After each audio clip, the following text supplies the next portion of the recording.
Thank you very much, the Honorable Prime Minister, and please let's take our seats.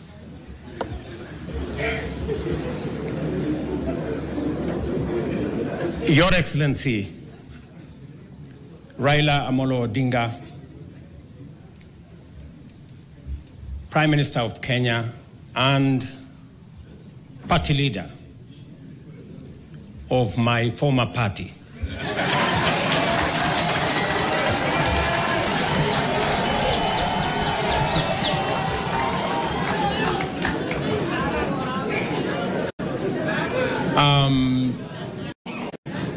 Your Excellency, the Deputy President of the Republic of Kenya, Excellencies, leaders of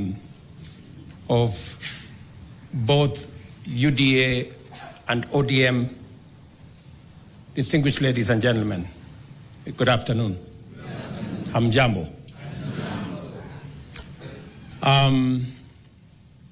I want to associate myself with the comments that have already been made by my elder brother, Raila Odinga, on the journey that we have come as our two political formations. When His Excellency Raila Odinga decided to run for the position of Africa Union Commission Chair, it was obvious to me that, number one, as a citizen of this country, I owed him support. And it was also clear to me that knowing him as a Pan-Africanist, as a leader with experience, and that he had immense understanding of issues Africa, he qualified for not just my support, but that of the government of Kenya. And that is why we went out of our way to support his candidature. As he has said, there were many propositions about his candidature. There are those who said my support for Raila Odinga was so that I could exit him from the stage. But there are those also who told me that by supporting the Honorable Raila Odinga and by him being the chair of Africa Union, I will be empowering him so that he can come and compete with me. And I had a very clear answer to them that my support for Raila Odinga is not conditioned on him supporting me or him surrendering his aspirations for whatever reason. It was very clear to me that this support was deserved as a Kenyan. And I said then, and I will say again, that the Honorable Raila Odinga was a great candidate. He went out of his way. He ran a beautiful campaign, and I'm very proud of his candidature. The outcome notwithstanding. And when he came back, we have been working together in the broad-based arrangement that we have that is inspired not by what is in it for me or him, but how we can close ranks and deal with the issues that affect the people of Kenya. And that brings us to this moment. And I must congratulate the Honorable Raila Odinga and the ODM party for their boldness and courage to take the position for Kenya and for the people of Kenya. That to me is a very bold decision. It's a very courageous decision. It may not be a popular decision, but that does not undermine the fact that it is the right decision to stand with the people of Kenya. And allow me to say that our country is undergoing major shifts across socio-economic and political spheres. Many of these transformations are occurring within the broader context of globalization and unprecedented technological, geopolitical, climatic, and demographic changes, creating an atmosphere of immense pressure, formidable challenges, and even an existential crisis. Never before have Kenyans expressed such a deep and widespread yearning for positive change and political, economic, and socio-economic transformation that leaves nobody, no community, no region, no religion behind. The expectation for fundamental progress is unanimous, consistent, intense, and universal across the nation. There is no one part of Kenya that does not yearn for progress and transformation. These aspirations, grounded on our nation's enduring character of boldly pursuing freedom, democratically managing our diverse interests, and engaging progressive institutions such as a clear notice for all of us that the time has come for us to seize this historic opportunity, unite more strongly than ever before, and deliver meaningful change to the Kenyan people. We undertake this commitment with the understanding that while our political parties may differ in strategy, we share a common goal: to build a united, secure, and prosperous Kenya under a government that is capable, committed, and willing to ensure abundance and opportunity for all without exception.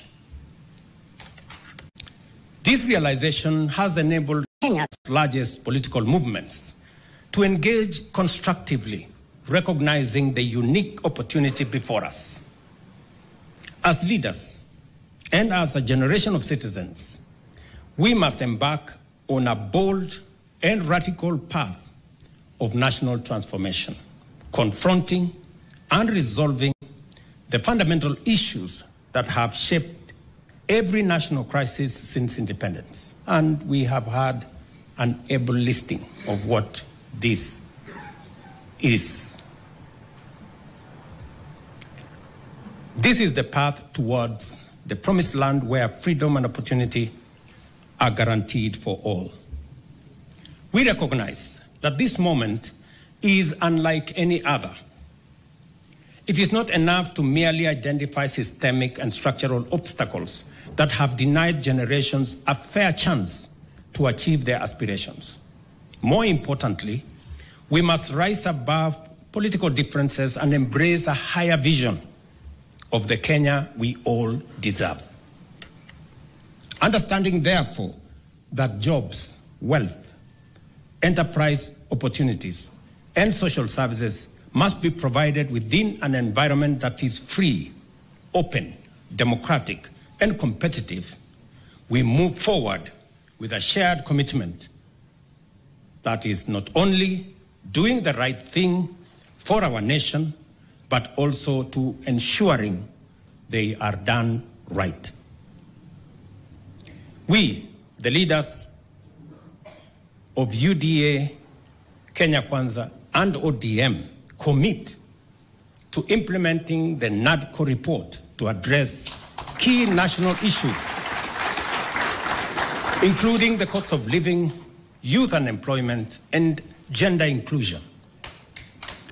We also pledge to foster inclusivity in governance and development, protect and strengthen devolution, invest in creating opportunities for the youth, uphold integrity in leadership, and safeguard the right to peaceful assembly.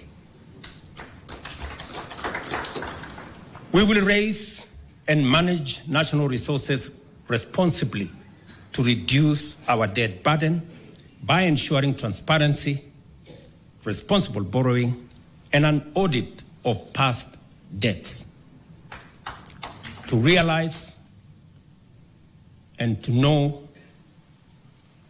what has been borrowed, for what purpose, and how is it going to be paid. I attempted to set up this audit. It didn't work. I am confident that under this broad formation, we will now be able to audit our debts. This moment is not about William Ruto or Raila Odinga. This agreement, this memorandum of understanding is not about sharing positions or winning elections. It is about the people and the interests of Kenya.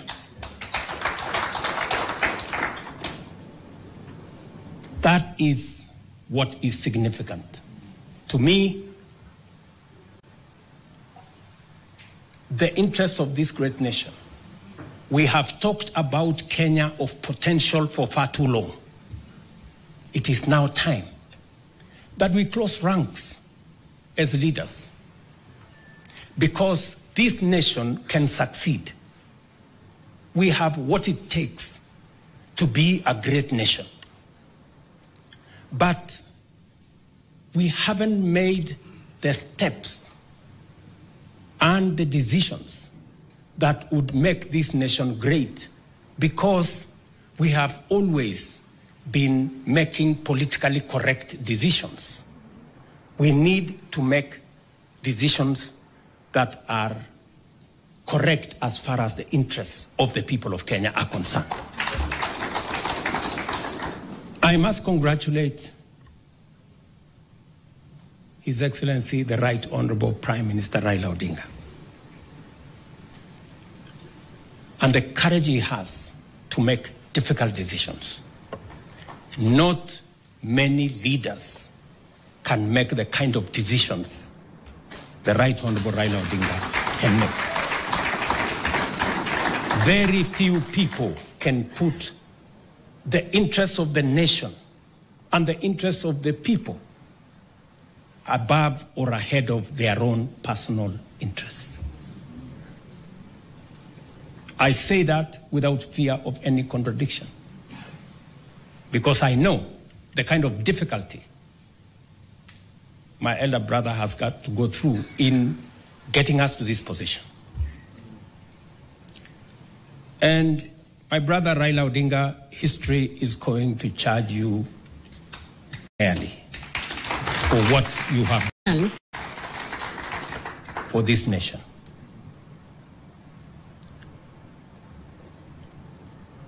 Immediately after the elections, several months after the elections, I called my brother and I told him, you have been my party leader. You have been my senior. Today, by God's grace, I'm president. I want you to be treated well.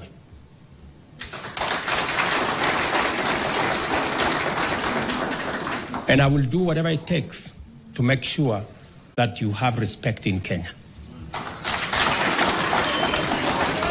And I am not doing this so that for any other reason that is selfish to me. I am doing this because I'm a younger person. You are an elder as far as I'm concerned, by age. And the contribution you have made to this Kenya deserves respect and deserves support. And that is the relationship I have built with the Honorable Raila Odinga. And I am very clear in my mind that going into the future, it will take more than Raila Odinga and myself. It will take every one of us to pull this country together and to achieve the things that will change Kenya for the better.